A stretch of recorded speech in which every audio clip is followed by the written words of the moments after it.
Chapter 25. The death of Samuel. Samuel died, and all Israel gathered themselves together and lamented him, and buried him in his house at Ramah.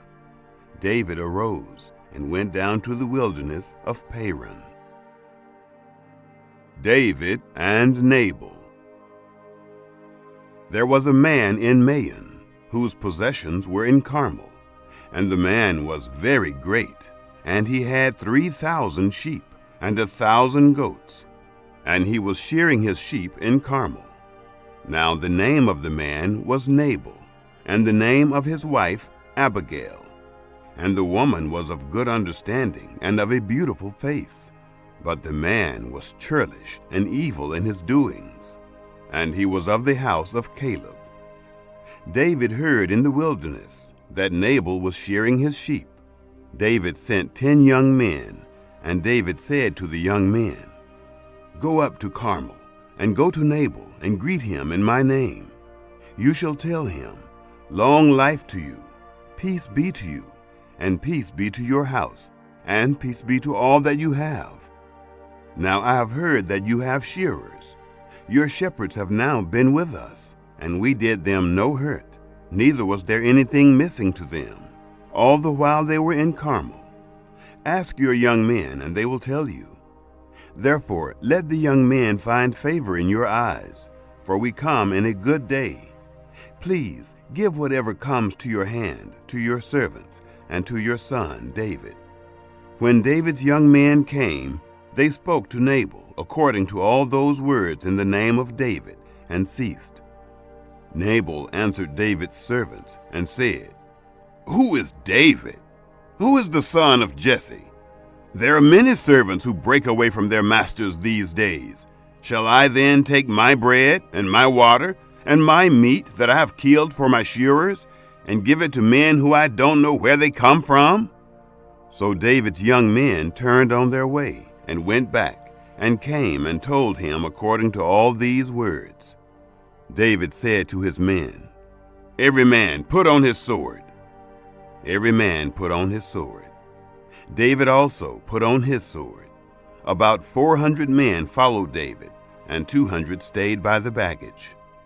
But one of the young men told Abigail, Nabal's wife, saying, "Behold, David sent messengers out of the wilderness to greet our master, and he railed at them. But the men were very good to us, and we were not hurt, neither missed we anything, as long as we went with them when we were in the fields. They were a wall to us, both by night and by day, all the while we were with them, keeping the sheep. Now therefore, know and consider what you will do, for evil is determined against our master, and against all his house, for he is such a worthless fellow that one can't speak to him." Abigail intercedes for Nabal. Then Abigail hurried and took 200 loaves of bread, 2 bottles of wine, 5 sheep ready dressed, 5 measures of parched grain, 100 clusters of raisins, and 200 cakes of figs, and laid them on donkeys. She said to her young men, "Go on before me. Behold, I come after you." But she didn't tell her husband, Nabal. It was so, as she rode on her donkey and came down by the covert of the mountain, that, behold, David and his men came down toward her, and she met them. Now David had said, "Surely in vain have I kept all that this fellow has in the wilderness, so that nothing was missed of all that pertained to him. He has returned me evil for good. God do so to the enemies of David, and more also, if I leave of all that belongs to him by the morning light so much as one who urinates on a wall." When Abigail saw David, she hurried and alighted from her donkey, and fell before David on her face, and bowed herself to the ground. She fell at his feet, and said, "On me, my lord, on me be the iniquity, and please let your handmaid speak in your ears. Hear the words of your handmaid. Please don't let my lord regard this worthless fellow, even Nabal, for as his name is, so is he. Nabal is his name, and folly is with him. But I, your handmaid, didn't see the young man of my lord, whom you sent.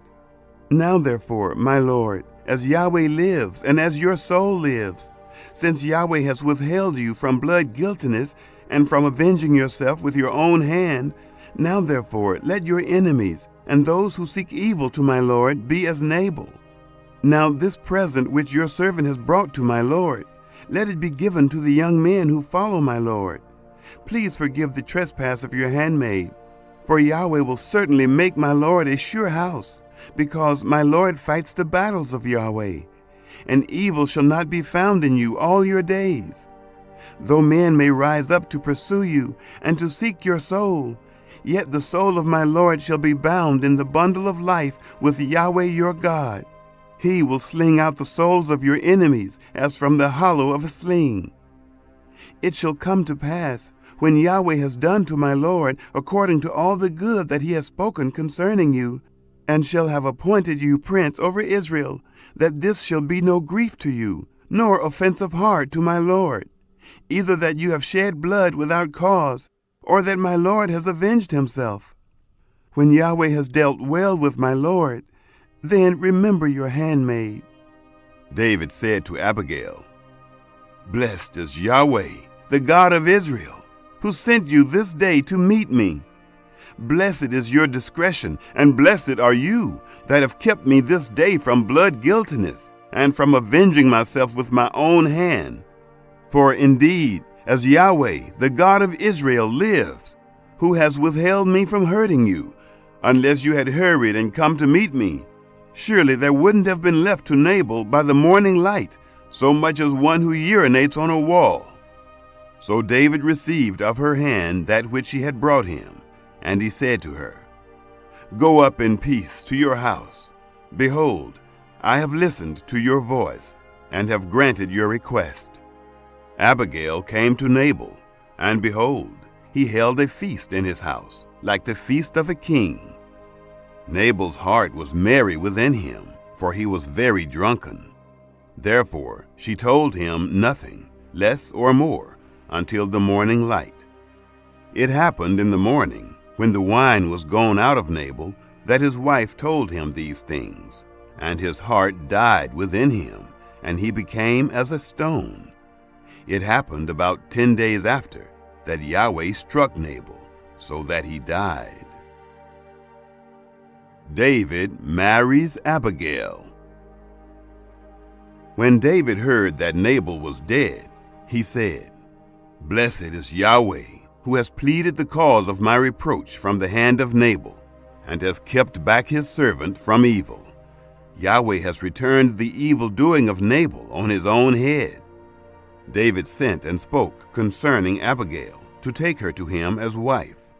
When the servants of David had come to Abigail to Carmel, they spoke to her, saying, David has sent us to you, to take you to him as wife.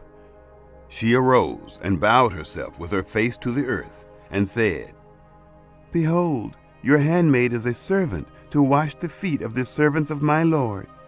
Abigail hurried and arose, and rode on a donkey, with 5 ladies of hers who followed her. And she went after the messengers of David, and became his wife. David also took Ahinoam of Jezreel, and they both became his wives. Now Saul had given Michal, his daughter, David's wife, to Paltai, the son of Laish, who was of Chapter 26. David again spares Saul. The Ziphites came to Saul to Gibeah, saying, Doesn't David hide himself in the hill of Hachilah, which is before the desert? Then Saul arose and went down to the wilderness of Ziph, having 3,000 chosen men of Israel with him, to seek David in the wilderness of Ziph. Saul encamped in the hill of Hachilah, which is before the desert, by the way. But David stayed in the wilderness, and he saw that Saul came after him into the wilderness. David therefore sent out spies, and understood that Saul had certainly come. David arose, and came to the place where Saul had encamped. And David saw the place where Saul lay, and Abner, the son of Ner, the captain of his army. And Saul lay within the place of the wagons, and the people were encamped around him. Then answered David and said to Ahimelech the Hittite, and to Abishai the son of Zeruiah, brother to Joab, saying, Who will go down with me to Saul, to the camp? Abishai said, I will go down with you. So David and Abishai came to the people by night, and behold, Saul lay sleeping within the place of the wagons, with his spear stuck in the ground at his head. And Abner and the people lay around him. Then Abishai said to David, God has delivered up your enemy into your hand this day. Now therefore, please let me strike him with the spear to the earth at one stroke, and I will not strike him the second time. David said to Abishai, Don't destroy him, for who can put forth his hand against Yahweh's anointed and be guiltless? David said, As Yahweh lives, Yahweh will strike him, or his day shall come to die, or he shall go down into battle and perish. Yahweh forbid that I should put forth my hand against Yahweh's anointed. But now, please take the spear that is at his head and the jar of water, and let us go. So David took the spear and the jar of water from Saul's head, and they went away, and no man saw it, nor knew it, neither did any awake, for they were all asleep, because a deep sleep from Yahweh was fallen on them. David reproves Abner. Then David went over to the other side, and stood on the top of the mountain afar off, a great space being between them. And David cried to the people, and to Abner the son of Ner, saying, Don't you answer, Abner? Then Abner answered, Who are you who cries to the king? David said to Abner, Aren't you a man? Who is like you in Israel? Why then have you not kept watch over your lord, the king? For one of the people came in to destroy the king, your lord. This thing isn't good that you have done. As Yahweh lives, you are worthy to die, because you have not kept watch over your lord, Yahweh's anointed. Now see where the king's spear is, and the jar of water that was at his head. Saul knew David's voice, and said, Is this your voice, my son David? David said, It is my voice, my lord, O king. He said, Why does my lord pursue after his servant? For what have I done, or what evil is in my hand? Now therefore, please let my lord the king hear the words of his servant. If it is so that Yahweh has stirred you up against me, let him accept an offering. But if it is the children of men, they are cursed before Yahweh, for they have driven me out this day, that I shouldn't cling to Yahweh's inheritance, saying, Go serve other gods. Now therefore, don't let my blood fall to the earth away from the presence of Yahweh, for the king of Israel has come out to seek a flea, as when one hunts a partridge in the mountains. Saul acknowledges his sin. Then Saul said, I have sinned. Return, my son David, for I will no more do you harm, because my life was precious in your eyes this day. Behold, I have played the fool, and have erred exceedingly. David answered, Behold the spear, O king. Then let one of the young men come over and get it. Yahweh will render to every man his righteousness and his faithfulness, because Yahweh delivered you into my hand today, and I wouldn't put forth my hand against Yahweh's anointed. Behold, as your life was respected this day in my eyes, so let my life be respected in the eyes of Yahweh, and let him deliver me out of all oppression. Then Saul said to David, You are blessed, my son David. You shall both do mightily, and shall surely prevail. So David went his way, and Saul returned to his place.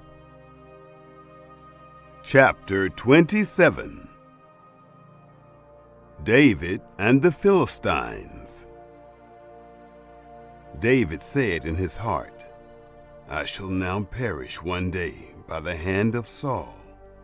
There is nothing better for me than that I should escape into the land of the Philistines, and Saul will despair of me to seek me any more in all the borders of Israel. So shall I escape out of his hand. David arose and passed over, he and the 600 men who were with him, to Achish, the son of Maoch, king of Gath. David lived with Achish at Gath, he and his men, every man with his household, even David with his 2 wives, Ahinoam the Jezreelitess, and Abigail the Carmelitess, Nabal's wife. It was told Saul that David was fled to Gath, and he sought no more again for him. David said to Achish, If now I have found favor in your eyes, let them give me a place in one of the cities in the country, that I may dwell there. For why should your servant dwell in the royal city with you? Then Achish gave him Ziklag that day. Why Ziklag pertains to the kings of Judah to this day. The number of the days that David lived in the country of the Philistines was a full year and 4 months. David and his men went up and made a raid on the Geshurites and the Girzites and the Amalekites, for those nations were the inhabitants of the land, who were of old, as you go to Shur, even to the land of Egypt. David struck the land, and saved neither man nor woman alive, and took away the sheep, and the cattle, and the donkeys, and the camels, and the clothing. And he returned, and came to Achish. Achish said, Against whom have you made a raid today?